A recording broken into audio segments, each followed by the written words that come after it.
disponible sur vos tablettes, vos smartphones et vos écrans d'ordinateur. Prochainement à la télévision et vous regardez Le Monde de Jerry, le premier grand rendez-vous scientifique de la soirée. Bip bip, yeah! Nous sommes de retour pour encore une heure ensemble de 19 jusqu'à 20h. Et tout de suite, c'est l'heure de votre journal. C'est parti!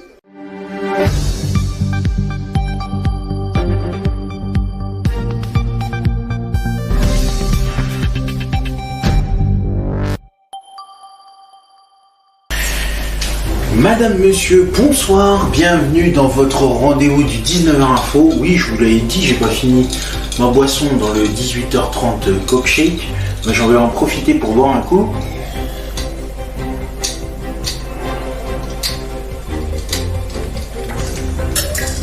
Voilà, je garderai tout ça pour la fin. Madame, monsieur, bonsoir, bienvenue dans le 19h Info scientifique, le premier grand rendez-vous d'information science sur une seule plateforme, YouTube, Adokids TV, bien évidemment, le meilleur de la jeunesse télévisuelle disponible sur vos tablettes, vos smartphones et vos écrans d'ordinateur. Quelle est l'actualité de ce début de semaine? Nous sommes le lundi 5 août 2024. Voici ce qu'il faut retenir de l'actualité de ce lundi 5 août 2024 en sciences. Une étude confirme que le Groenland était dépourvu de glace dans un passé pas si lointain. Une étude récente montre que le Groenland a été largement dépourvu de glace au cours du dernier million d'années, même avec des niveaux de CO2 plus bas qu'aujourd'hui. Cette découverte indique un risque accru de fonte de la calotte glaciaire, pouvant élever le niveau de la mer de 7 mètres et menacer des millions de personnes. Une nouvelle étude publiée le lundi 5 août 2024 a livré la preuve la plus claire jusqu'ici que le Groenland a été largement dépourvu de glace au cours du dernier million d'années, alors que les niveaux de CO2 dans l'atmosphère étaient bien moins élevés qu'aujourd'hui. Les implications pour l'humanité sont grandes, car ces travaux font craindre un risque de hausse du niveau de la mer plus important que prédit jusqu'ici. Nous savons désormais que toute la calotte glaciaire est vulnérable à la fonte, a déclaré à l'AFP Paul Bierman, professeur à l'université du Vermont et auteur principal de l'étude. L'équipe de chercheurs a découvert des restes de plantes et d'insectes dans une carotte de glace à 3 km de profondeur au centre de l'île. La carotte de glace, nommée GISP2, a été prélevée en 1993. Elle avait déjà été étudiée, mais personne n'avait pensé jusqu'ici à chercher des fossiles à sa base. Car l'idée que le Groenland ait été dépourvu de glace dans un passé géologique récent semblait jusqu'à présent très peu probable. Nous avons littéralement vu les fossiles durant la première heure, voire la première demi-heure de travail, a raconté Paul Bierman. Pour leur plus grand émerveillement, les chercheurs ont trouvé dans une couche d'environ 8 cm du bois de saule, des champignons, une graine de pavot et même l'œil d'un insecte. L'étude publiée dans la revue PNAS suggère ainsi qu'il existait à cet endroit et à cette époque tout un écosystème. Si la glace au centre de l'île avait fondu, alors il est quasiment certain qu'elle était absente sur la majorité de ce vaste territoire selon Paul Bierman. Ce qui n'est pas de bon augure compte tenu du réchauffement climatique actuellement. Si les émissions de gaz à effet de serre actuelles ne sont pas considérablement réduites, la calotte glaciaire du Groenland pourrait fondre presque entièrement au cours des prochains siècles ou millénaires, ce qui entraînerait une élévation du niveau de la mer d'environ 7 mètres et ferait disparaître des villes côtières dans le monde entier.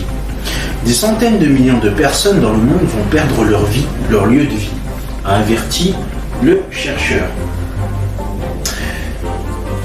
En 2016, des scientifiques avaient étudié le même échantillon de 93 en utilisant une technique de datation pour déterminer qu'il ne pouvait pas être plus vieux que 1,1 million d'années. Selon leurs estimations, si la glace avait fondu à cet endroit, alors 90% du Groenland devait en être dépourvu. Ces conclusions avaient alors été accueillies avec scepticisme car selon la théorie largement acceptée jusque-là, le Groenland était une forteresse de glace depuis plusieurs millions d'années. En 2019, Paul Biermann et une équipe internationale ont réexaminé une autre carotte de glace, cette fois extraite en 1960 d'une base militaire américaine abandonnée, Camp Chantry, près de la côte du Groenland. Surprise, celle-ci contenait des feuilles et de la mousse.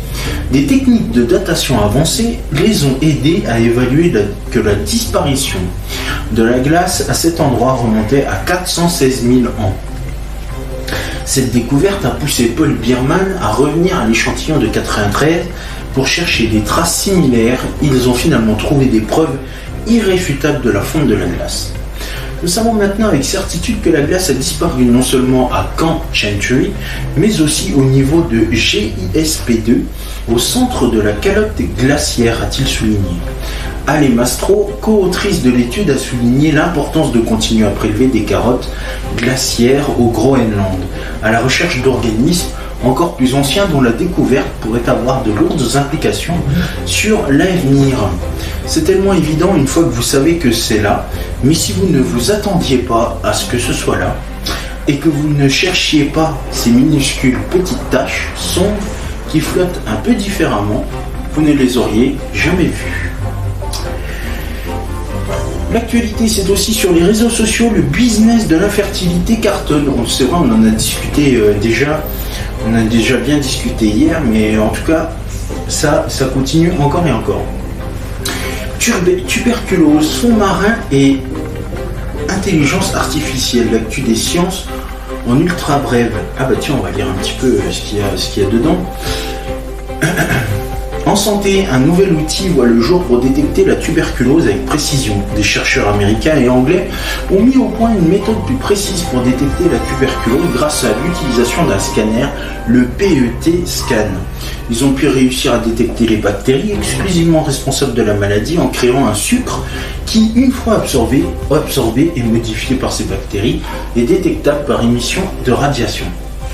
Cette nouvelle technique devrait être accessible puisque les PET scans sont répandus dans les hôpitaux du monde entier et le sucre facile à produire.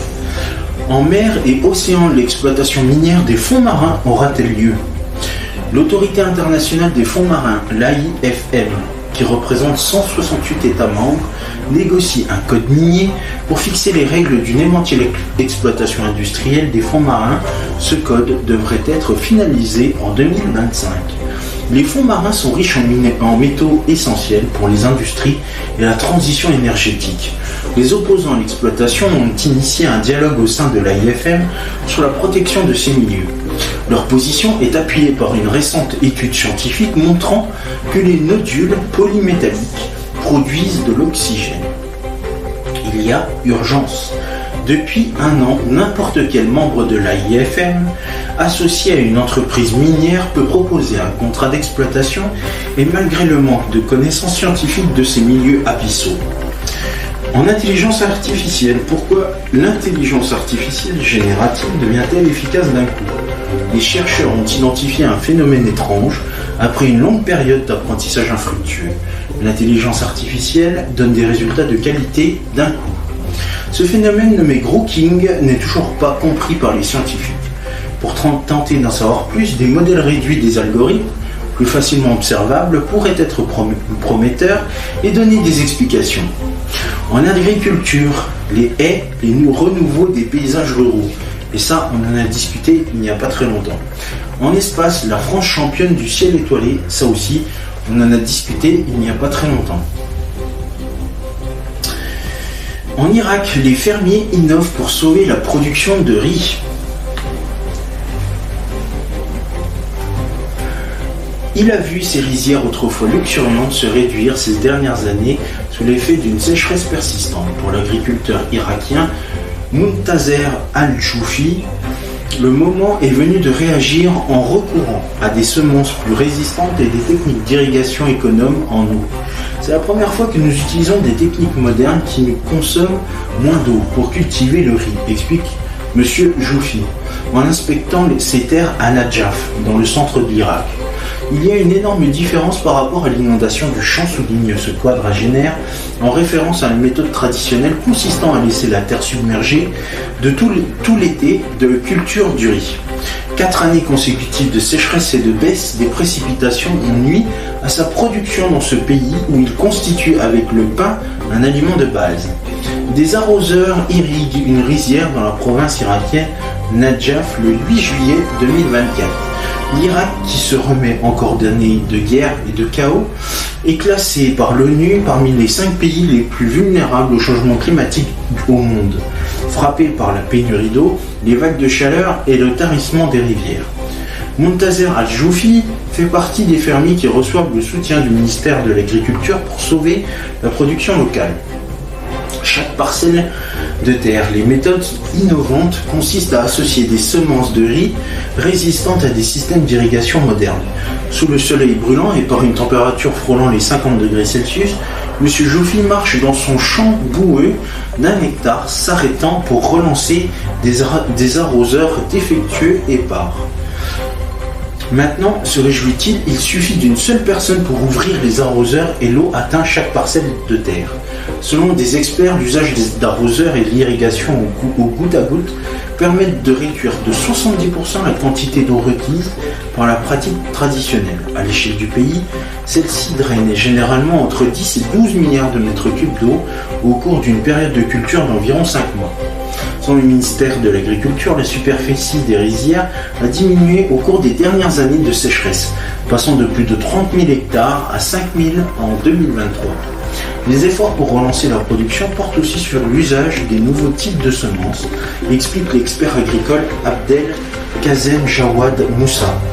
5 types différents qui résistent à la sécheresse et consomment moins d'eau sont testés dans l'espoir de trouver la meilleure combinaison. L'an dernier, un génotype dérivé du très prisé riz ambré irakien et des semences de riz au jasmin d'Asie du Sud ont donné de bons résultats lorsqu'ils étaient cultivés avec de petits arroseurs et les experts les ont proposés à des agriculteurs comme M. Joufi. À la fin de la saison, nous ferons des recommandations, indique M. Moussa.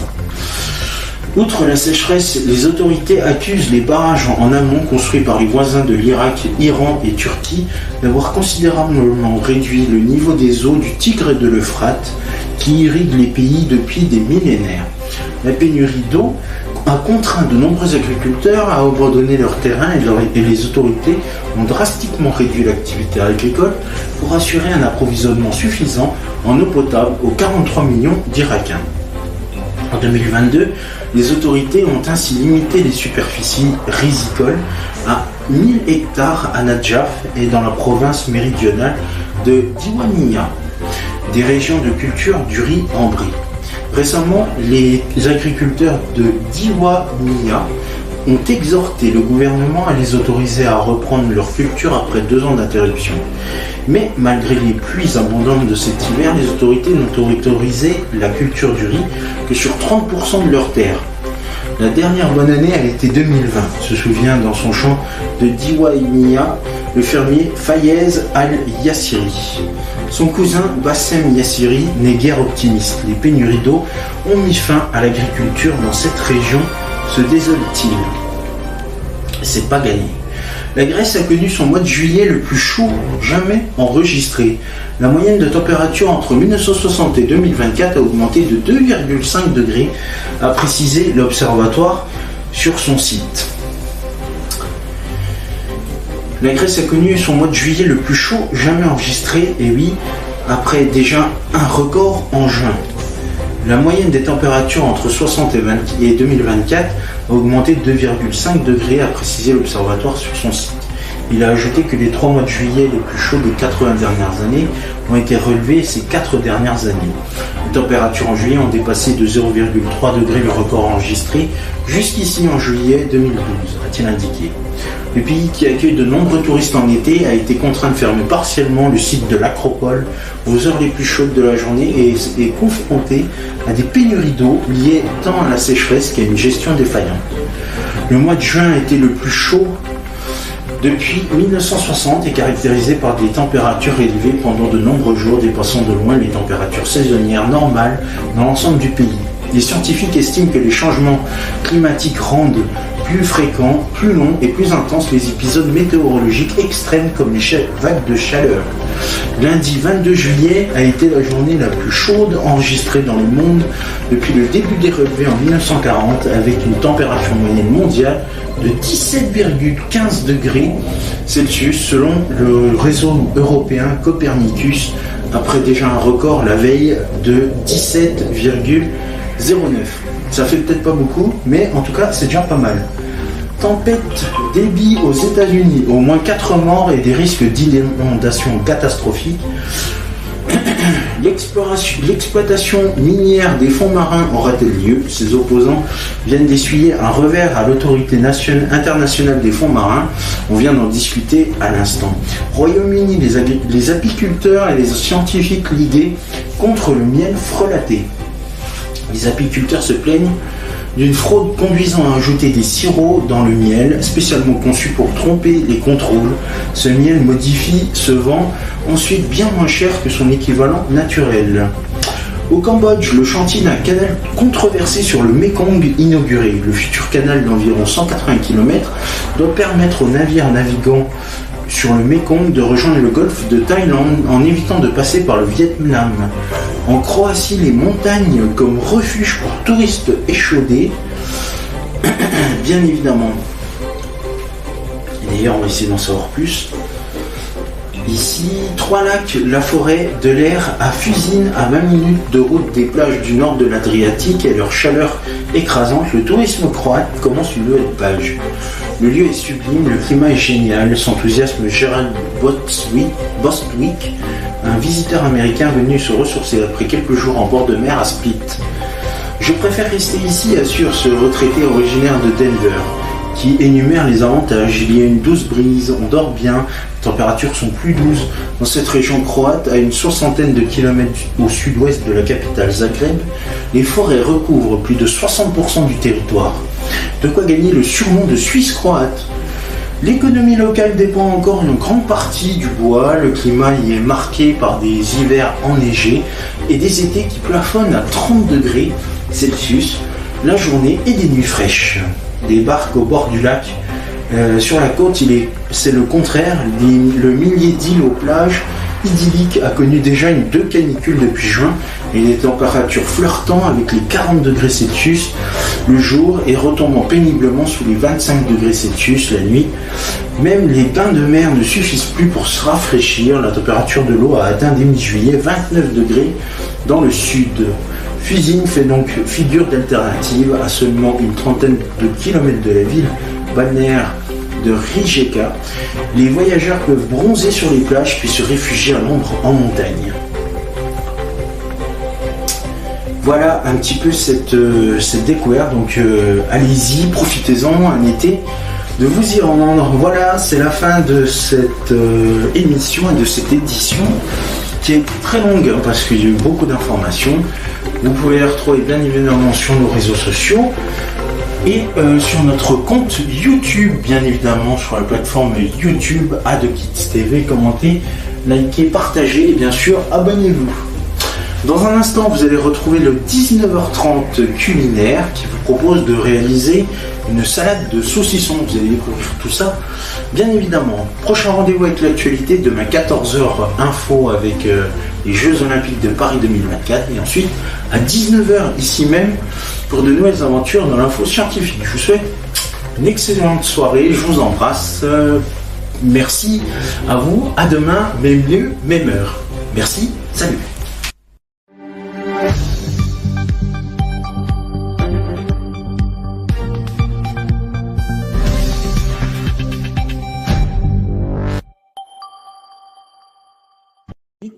Mes petits poulets, vous pouvez voir s'afficher sur votre écran les réseaux sociaux, mais aussi le compte YouTube d'ADKidsTV.